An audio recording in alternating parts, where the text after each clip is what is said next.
Et si toutes les religions parlaient en réalité de reprogrammation subconsciente? Celle-là, elle va faire jaser. Sache que les textes sacrés n'ont jamais été écrits pour être pris au sens littéral. Ils ont été écrits en images et en symboles pour que chaque époque puisse les décoder avec leur propre langage. Tu es fait à l'image de Dieu.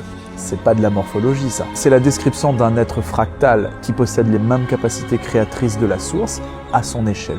Ou alors, dans le Coran, je suis tel que mon serviteur pense que je suis. Ça, pour moi, c'est la description la plus précise de la loi du miroir. Ça veut tout simplement dire « change ta pensée dominante et tu changeras ce que tu attires ». Tout ce que vous demanderez avec foi en croyant l'avoir déjà reçu, vous le verrez s'accomplir. C'est écrit dans la Bible. Je suis pas en train d'inventer. Ça veut dire quoi? C'est pas de la magie, c'est pas du mysticisme. C'est juste l'état émotionnel anticipatoire que les neurosciences sont en train de prouver et expliquer aujourd'hui. La Torah, par exemple, enseigne que le monde a été créé par le Dabar.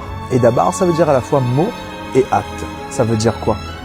Ce qu'il faut comprendre derrière, c'est que ton dialogue intérieur, c'est un acte de création permanent.